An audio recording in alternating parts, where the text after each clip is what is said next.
Salut les gars, j'espère que vous allez bien. Donc aujourd'hui nous allons travailler sur un petit projet en utilisant uniquement le langage Python. Et pour ce faire, on va utiliser l'IDE Visual Studio Code. Donc si vous utilisez un éditeur différent de Visual Studio Code, ça ne dérange pas, vous pouvez suivre notre tutoriel, il n'y aura pas de problème. Donc j'ouvre uniquement Visual Studio Code et là vous avez la description de notre projet. Donc ici, on doit réaliser un petit projet de gestion d'une bibliothèque en utilisant uniquement le langage Python. Et dans ce projet, nous allons créer une application simple de gestion d'une bibliothèque en utilisant les classes en Python. Donc, cette application permettra de stocker et de gérer des informations sur les livres de la bibliothèque tels que les titres des livres, les auteurs des livres, les années de publication des éditeurs et bien d'autres encore si vous voulez. Donc nous utiliserons des classes pour créer des objets de livres et de bibliothèques. Donc nous aurons deux classes ici, une classe pour les livres, pour les informations des livres et une classe pour les informations de la bibliothèque. Maintenant, et nous utiliserons également des méthodes pour effectuer des opérations telles que l'ajout d'un nouveau livre à la bibliothèque et la suppression d'un livre existant. Donc nous aurons des méthodes pour effectuer les opérations telles que ajouter un livre ou supprimer un livre. Donc pour ce faire, on va juste créer un fichier Python. Donc comme nous sommes sur Visual Studio Code, vous venez là, vous allez voir New File, cliquez dessus et vous donnez le nom à votre fichier. Donc je vais dire bibliothèque, c'est le fichier .py qui est py, l'extension de Python. Et quand vous êtes sur l'interface de votre fichier, qu'est-ce que vous faites? Vous allez commencer d'abord à créer la classe livre. Donc la classe livre, on a dit qu'on aurait deux classes, la classe livre et la classe bibliothèque. Maintenant la classe livre va avoir les informations du livre, n'est-ce pas? Donc nous allons définir notre méthode spéciale qui est le init method. Et dans la méthode spéciale, on va initialiser les arguments. On va passer les arguments comme titre, dans le titre du livre. On peut avoir quoi encore? On peut avoir auteur du livre. On peut aussi avoir quoi? On peut avoir année du livre, l'année de la publication du livre. Et enfin, on peut avoir des éditeurs. On va s'arrêter là. Et on va créer les attributs. Point titre qui va pointer sur l'argument titre. On va faire la même chose pour les autres. Donc on va faire un self.auteur qui va pointer sur auteur. On va faire un self.année. Désolé, pour année qui va pointer sur année. Donc on va s'arrêter sur éditeur. Donc si vous regardez, nous avons 4 attributs. Donc, on va s'arrêter sur les 4 attributs-ci. Et on peut créer une autre méthode. Et la méthode là, on peut dire afficher livre. Pourquoi? Parce que, en fait, quand vous allez créer un livre, il va falloir l'afficher à un utilisateur de pouvoir voir, n'est-ce pas? Et qu'est-ce qu'on va afficher à l'utilisateur? On va afficher des informations telles que le titre du livre, l'auteur du livre, l'année de publication et l'éditeur. Donc, je vais juste utiliser la fonction print pour pouvoir passer cette information à l'utilisateur. Je vais mettre ici titre. L'utilisateur va savoir que ici je suis en train de vouloir lui donner le titre du livre et il va mettre virgule là, il va appeler l'attribut qui a l'information du titre. C'est self.titre. Donc je vais faire la même chose pour tous les autres. Genre, je peux juste copier. Ça et je colle là. Et je colle là. Comme nous avons 4, je colle 3 autres. Ici on va mettre quoi? Auteur. C'est bien, vous pouvez deviner déjà. Donc ici c'est auteur. Ici on va mettre année.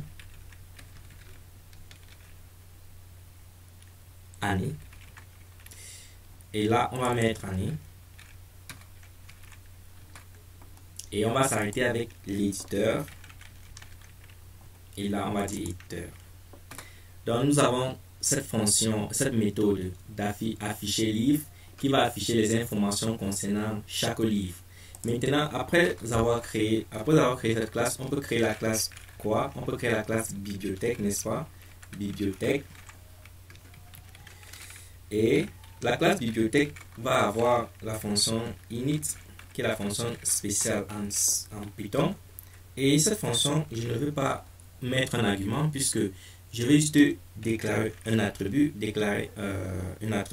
qui va être liste des livres, donc je vais mettre S. Et cette liste, comme on n'a pas encore créé les livres, cette liste va être vide. Donc je vais initialiser une liste qui est vide. Donc je vais m'arrêter là. Et après, je vais créer une autre fonction. Je vais appeler cette fonction ajouter livre. Donc on va maintenant donner la possibilité à l'utilisateur d'ajouter un livre. Maintenant, qu'est-ce que l'utilisateur va ajouter? L'utilisateur va ajouter quoi? Je mets virgule, je mets livre, parce que l'utilisateur doit pouvoir ajouter un livre. Vous voyez un peu? Donc je vais mettre livre. Et ici, qu'est-ce qu'on va faire ici? On va faire sauf point. On va appeler la liste des livres dans la liste que j'ai déclarée ici et qui est vide. Je vais ajouter, comme vous voulez ajouter un livre, je vais utiliser la fonction append. Et dans append, ça va prendre un argument. Et l'argument, c'est quoi? C'est que l'argument que nous avons passé ici en parenthèse. Donc, on va passer ça ici, qui est le livre que vous allez entrer. Donc, quand vous mettez livre, ça va passer ici. Et ça va append dans la liste des livres qui a été déclarée ici. Et elle est vide. Donc, chaque fois que vous allez appeler cette méthode, vous allez augmenter un livre dans la liste des livres. Mais après avoir fait cela, il va falloir dire à l'utilisateur qu'en fait, il a réussi d'ajouter un livre dans la bibliothèque. Donc, on peut dire livre ajouté à la bibliothèque. On peut juste dire livre ajouté dans la bibliothèque.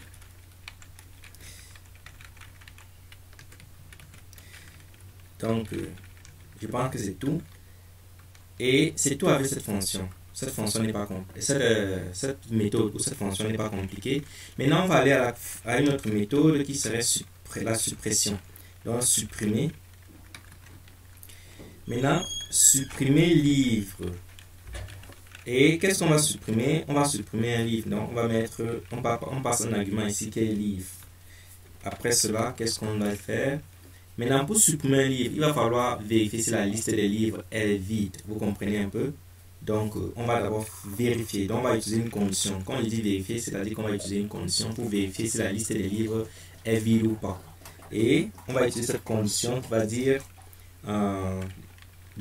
si livre dans, quand il dit if, ça veut dire si livre dans, sauf, point, liste des livres. Donc, je fais un sauf, j'appelle la liste des livres. Si livre se trouve dans liste des livres, qu'est-ce qu'on va faire? Je mets 2 points. Il descend, il dit que sauf point liste des livres. Je fais liste des livres, je mets encore point. Qu'est-ce qu'on va faire? On va supprimer, n'est-ce pas? On utilise la fonction prédéfinie remove qui va prendre un argument. L'argument serait livre. Vous voyez un peu? Et là, on passe un message à l'utilisateur en lui disant que, en fait, on a réussi de supprimer le livre. Donc, on va dire livre supprimer de la bibliothèque.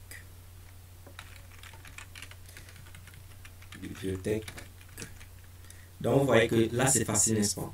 Donc, on va d'abord vérifier si le livre que l'utilisateur veut supprimer existe dans la liste des livres. Si elle existe, on va supprimer. Mais si elle n'existe pas, qu'est-ce qu'on fait? On va utiliser un else. Le else veut dire sinon. Donc, sinon, si le livre n'existe pas, qu'est-ce qu'on va faire? On va passer un message à l'utilisateur en disant que le livre n'existe pas dans la bibliothèque. On va dire le livre n'est pas dans la bibliothèque. Le livre n'est pas dans la bibliothèque.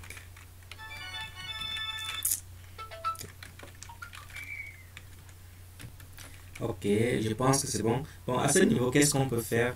Je pense qu'avec cette méthode, c'est bon. Donc, on vérifie si le livre existe. Si elle existe, on supprime et on passe un message. Et si elle n'existe pas, on passe un message en disant qu'elle n'existe pas. Maintenant, on peut encore avoir une autre méthode, la méthode afficher. Vous pouvez me demander que mais il y a déjà une méthode affichée, mais cette méthode se trouve plutôt à l'intérieur de livres. Ici, on est dans la bibliothèque et on va afficher les livres qui se trouvent dans la bibliothèque. Ceci affiche les informations d'un livre et ceci va afficher tous les livres qui se trouvent dans la bibliothèque. Donc, on va mettre ici surf 2 points. Maintenant, qu'est-ce qu'on va faire ici? Cette méthode va vérifier si la liste des livres est vide ou pas. Si elle n'est pas vide, elle va donc afficher tout ce qui est dans la liste des livres. Donc, on va d'abord vérifier. Et pour vérifier, vous connaissez qu'on va utiliser une condition. On va utiliser la fonction length. Length va vérifier si la liste des livres, si la liste des livres est vide. Donc, on va dire que self.liste des livres égale à 0. Si elle est égale à 0, qu'est-ce qu'on va faire? On va passer juste une information à l'utilisateur. On va passer un message en disant que la bibliothèque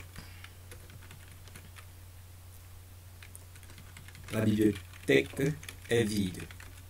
Ouais, je pense que ça va. Bon, si c'est que la liste n'est pas vide, qu'est-ce qu'on va faire? On va utiliser le sinon, n'est-ce pas? On va utiliser sinon. Et dans sinon, on va d'abord donner un message à l'utilisateur en lui disant que on va lister les livres de la bibliothèque. On dit liste des livres. On peut dire seulement liste des livres. On s'arrête là. Et maintenant, pour lister les livres, qu'est-ce qu'on va faire? Puisqu'on va lister tous les livres qui se trouvent dans la bibliothèque, on va juste utiliser une boucle. Donc, on va utiliser une boucle pour pouvoir gérer cela. Donc, on va dire for livre dans surf point liste des livres.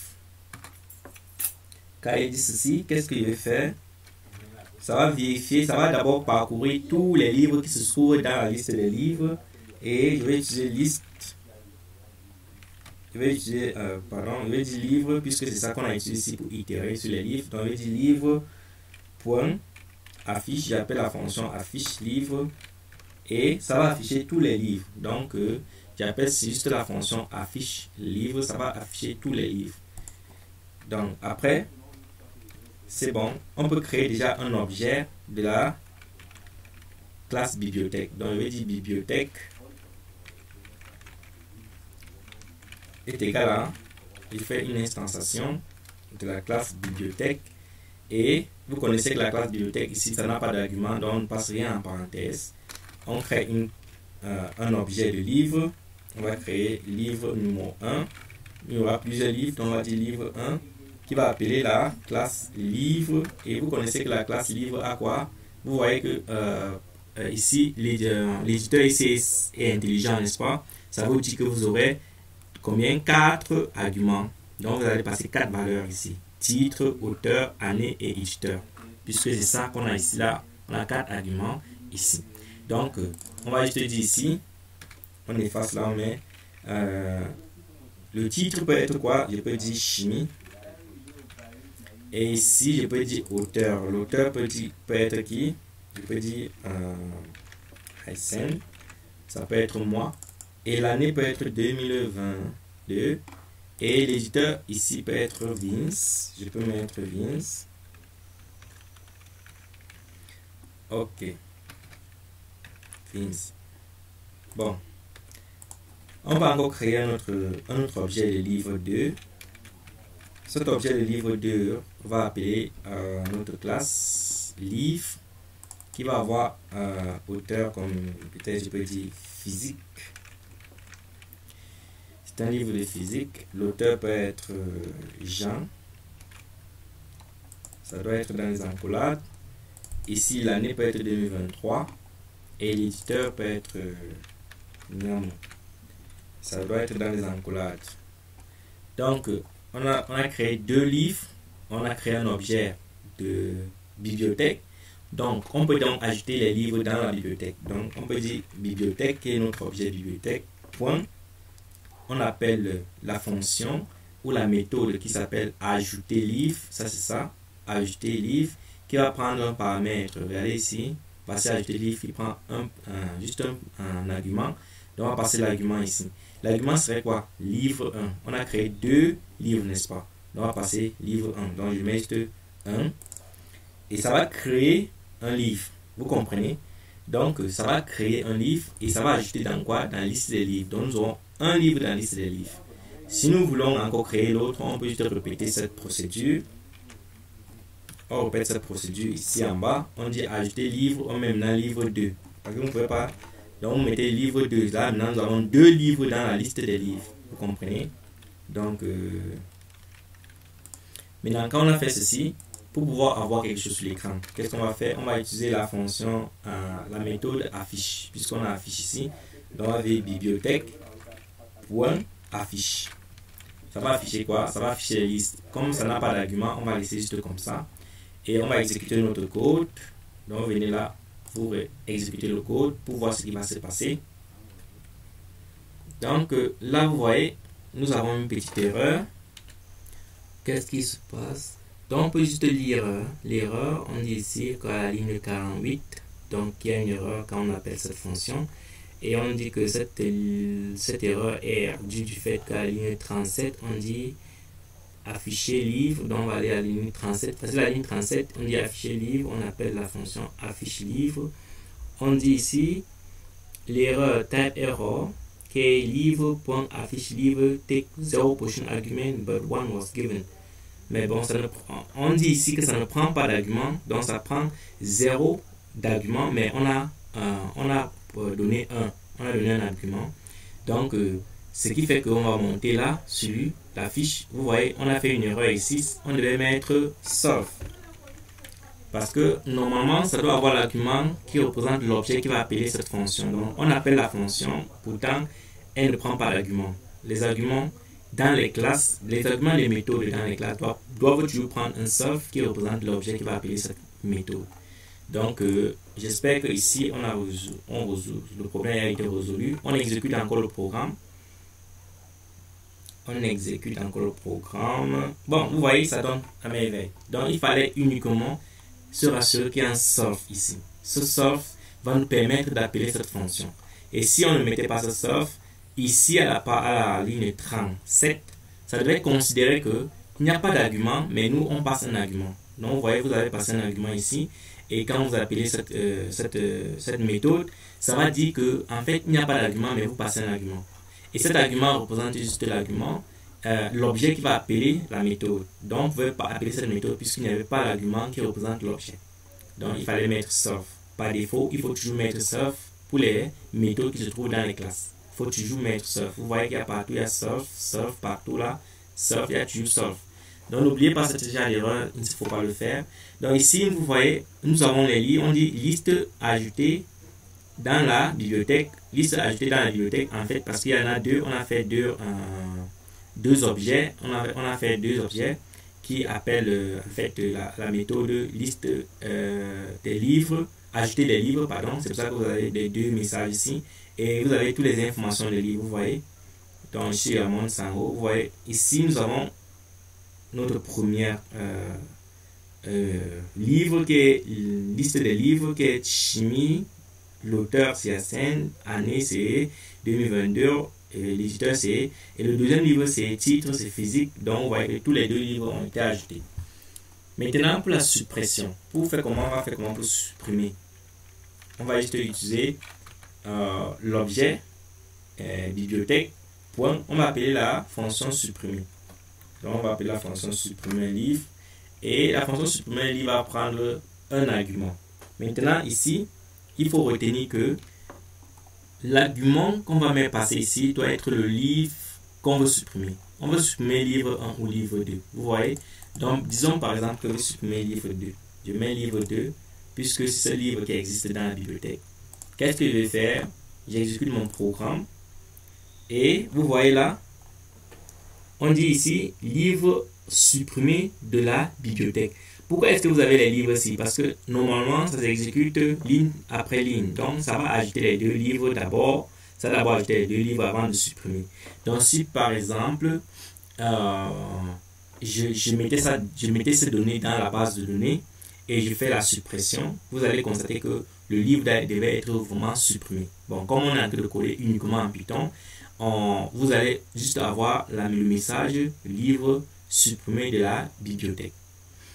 Donc, c'est un peu ce que je voulais vous montrer aujourd'hui. C'est très très important que vous sachiez comment vous manipulez ces classes, ces méthodes, ces conditions, les boucles.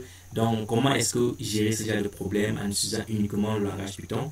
Comme ça, quand vous allez utiliser les frameworks, par exemple, comme Django, pour faire les applications des sites, les sites web. Donc, là, ça va vous faciliter la tâche puisque vous avez déjà une bonne notion de Python. Vous comprenez. Donc, c'est un peu ça. J'espère que vous avez aimé cette vidéo. Si, par exemple, si vous voulez améliorer ce code, vous pouvez augmenter peut-être des champs au niveau des livres, des attributs ici. Vous pouvez augmenter des fonctionnalités. Vous pouvez aussi augmenter peut-être d'autres classes parce que la gestion d'une bibliothèque nécessite beaucoup de choses de prendre en compte. Vous comprenez. Donc, c'est juste pour faire avoir un clou sur comment créer une application de gestion d'une bibliothèque. Donc, merci, on va s'arrêter à ce niveau. Si c'est que vous voulez qu'on refasse une vidéo concernant ceci et améliorer, il n'y aura pas de souci. Passez cela par commentaire. Et si c'est que vous avez aimé cette vidéo, n'oubliez pas de me laisser un pouce bleu, ça va encourager la chaîne. Et pour ceux qui ne sont pas encore abonnés, si vous trouvez mes contenus intéressants, n'hésitez pas à vous abonner. Je vous aime.